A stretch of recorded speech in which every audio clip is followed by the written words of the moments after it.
tuna fleets clearing the sea out. See the bedroom fires at night. See the oil fields at first light. And see. Alrighty, we're clear of air traffic control. You can use those microphones now if you want.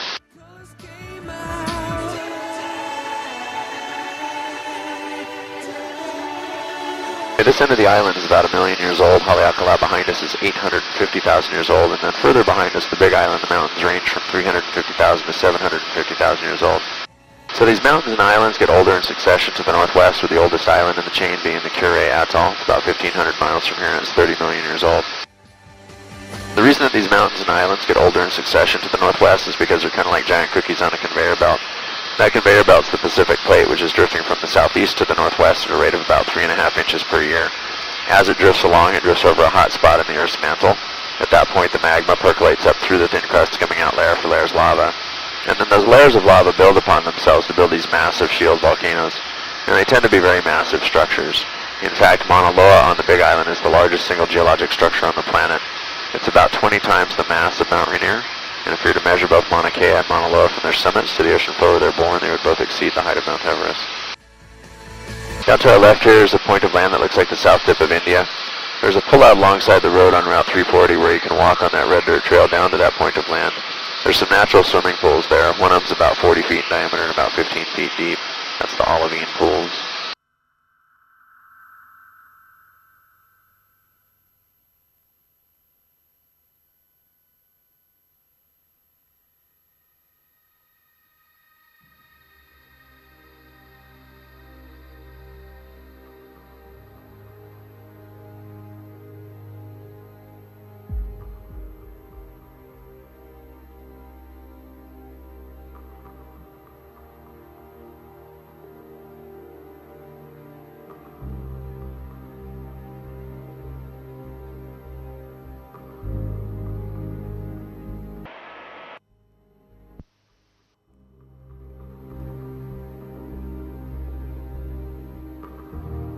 Down to our left here is the blowhole. That's where the waves slam into the entrance of the lava tube. It compresses the air and water in there and shoots out a vent in the back. Now if you do get a chance to go down to any of these areas along the coast, do me a huge favor. After having flown for the fire department for about 3.5 years during the mountain and ocean rescues, my only advice to people is don't turn your back on the ocean. If there was a sign to that effect at the airport and people paid attention to it, it sure would save a lot of heartbreak and save the fire department a lot of work. So enjoy the ocean while you're here. Just be mindful of its power and its inhabitants. Out to our left is the Ritz-Carlton in Kapalua.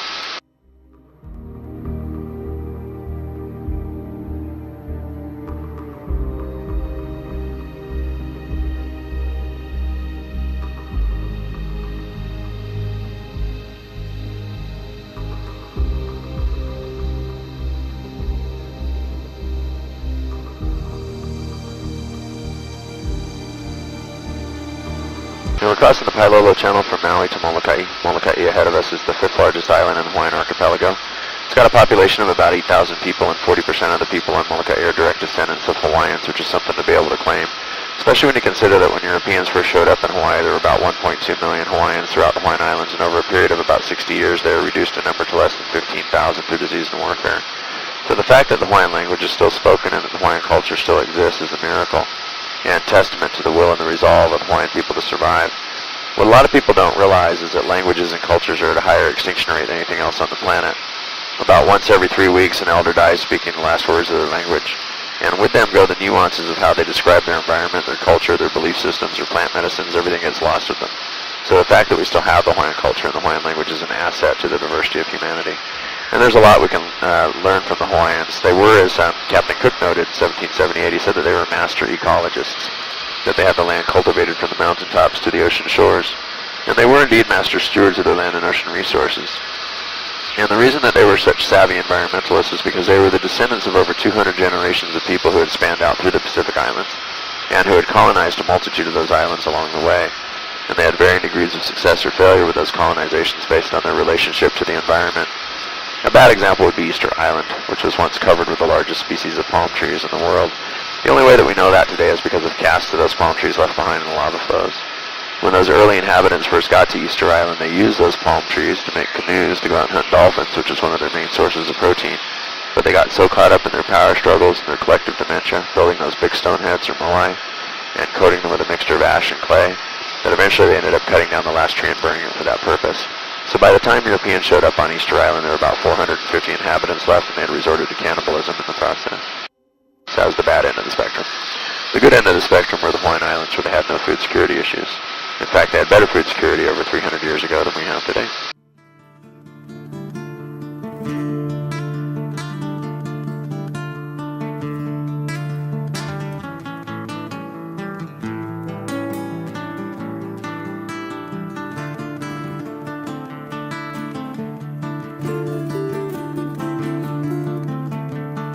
Ahead of us you can see that little rocky island, that's called Molokai. The Haole name for that is Elephant Rock because it kind of looks like an elephant as we fly around it. It's obviously not a direct translation because the Hawaiians had no idea what an elephant was. What's cool about Molokai is that there's a gathering of hammerhead sharks that hangs out around here that people like to go diving with. It's one of those large gatherings like you might see off Cocos Island in Costa Rica or in the Sea of Cortez or around the Galapagos Islands. And on Tuesday mornings and Saturday mornings, Lahaina divers will bring you over here and take you down to about 80 to 100 feet and let you hang out with the sharks, which is pretty cool. You gonna go for that dive or what?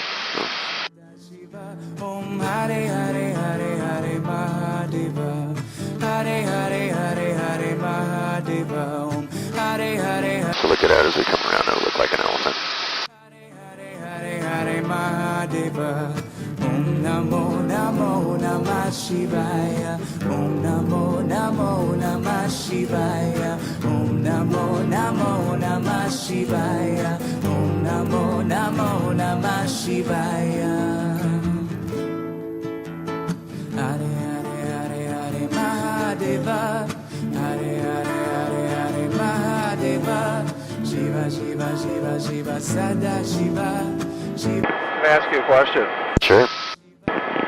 Where did the Hawaiian people originate from? Well, the first people to make it to the Hawaiian Islands were Marquesan fishermen, well, they believe were Marquesan fishermen who were blown off course and were lucky enough to make landfall here. And that happened sometime around 2,500 years ago. And they lived here in relative seclusion until the next wave of people came, and those people came from Kahiki, or what we know as Tahiti, and their journey was a little bit more purposeful. After 200 generations of living only on islands, they had no memory of what it was like to live on a continental landmass. So in their worldview, they viewed that the whole world was nothing but a great ocean punctuated with islands. And every island that they lived on at night had a star that went over the top of it, so they reasoned that every star must have an island under it. And with a great spirit of adventure, they launched out into the big blue looking for those innumerable islands. Once in a while, they were lucky enough to find them, but for the most part, many of the people on those journeys probably perished at sea from dehydration or starvation. But all of those Polynesians were, they believe, descendants of the Lapita culture, which originated in the Bismarck Islands off New Guinea. That's why things like sugarcane are also from New Guinea. Om Namo Namo Namah Shivaya. Om Namo Namo Namah Shivaya. Om Namo Namo Namah Shivaya. Brahma Vishnu Surachitaya. Om Namo Namo Namah Shivaya. Brahma Vishnu Surachitaya. Om Namo Namo Namah Shivaya. Uma Ganesha Saravana Seviza. Om Namo Namo. This is Halava Valley. This used to be the most populated place on Molokai when Europeans first showed up, and for good reason. There's a great anchorage for the canoes here and a consistent freshwater stream for drinking water and agriculture. And to our left, you can see Halava Falls.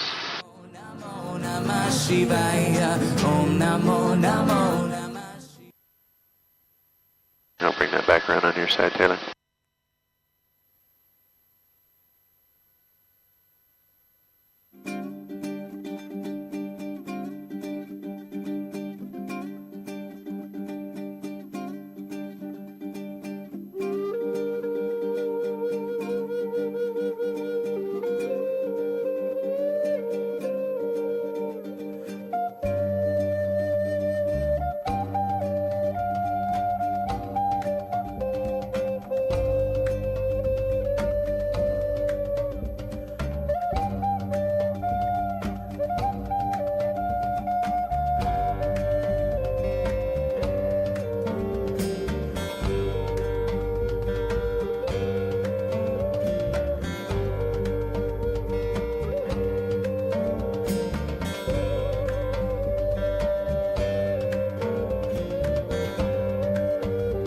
long have you been doing this?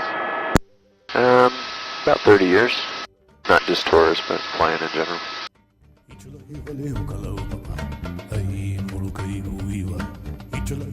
I'll do it for about another 6 months, then I'm going to retire. At least retire from flying.